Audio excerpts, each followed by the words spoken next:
Continuing on passing the closed guard, in a previous video, we had used our hands to frame the hips in order to help us create space, which would help us open the guard.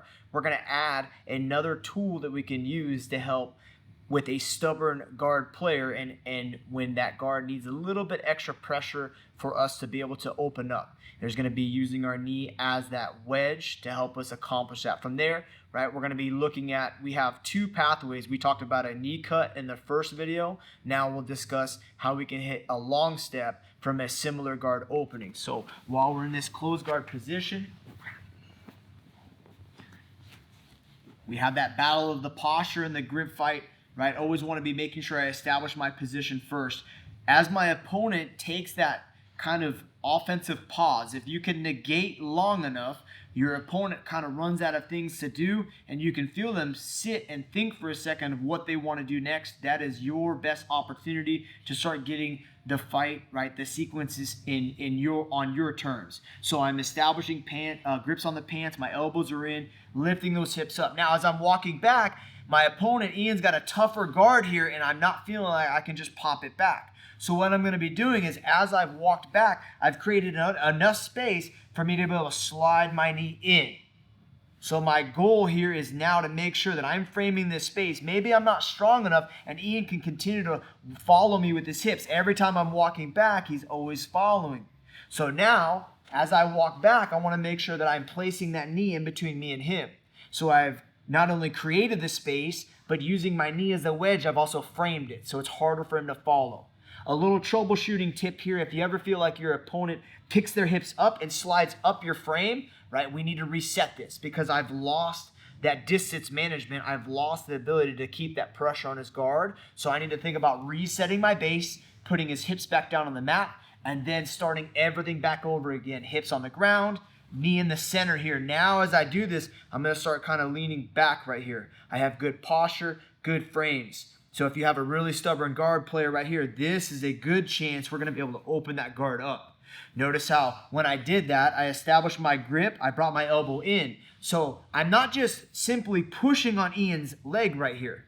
I'm not going to be strong enough to open that. But as I frame with my knee, as I push with my hips, I'm also going to push with my arm. So now I've moved that leg even further because I had an opposing force. My back was pushing back as my arm was pushing forward. Now I'm going to step my outside leg up. Our first video, our inside leg was coming up for a knee cut. In this case, our outside leg is going to come up, right? And I want to do the similar thing. I want to staple.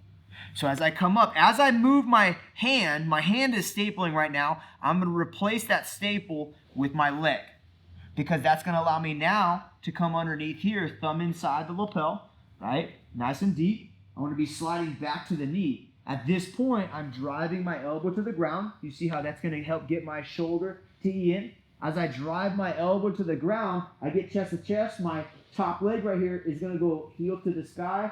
Big step back. As I'm doing that, notice I'm keeping his leg framed, so that way Ian cannot follow me. And I'm stapling his bottom leg.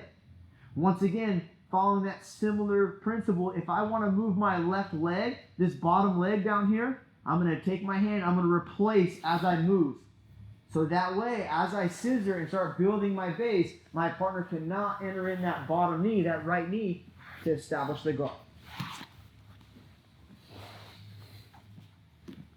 So, closed guard position, establishing those grips, picking those hips up, walking back, right? I can't just force my knee underneath the hips and have them come up off the ground. I've lost some of my leverage. So I'm keeping them on the ground, elbow in, right? Making sure when I open that guard, we're also framing so I can immediately staple, going right for that shoulder, right? I want to be going nice and deep. 1, 2, long step, all the way back. I have to be confident, right, that the mat's going to be there. Notice how when I long step, my knee is to the sky. Right, making sure that I can always push back, right? If I'm trying to finish this pass, right, I need to be moving away towards that head. So I need that right foot on the ground to help me shrimp. As he's trying to follow me, my hand can chalk the hip. Now as I scissor, I can drive him forward to help me with that flatten out. So always looking for the opportunity for us to create space, right? Once you create that space, fill it with a wedge. Once I've wedged that space, I'm going to be looking at always either replacing my frames or replacing my staples, right? With the intent to help us climb up the position. In this case, we're going from the closed guard to that side control position. So we always want to be making sure we're maintaining connection, contact, right? And building our grips as we progress.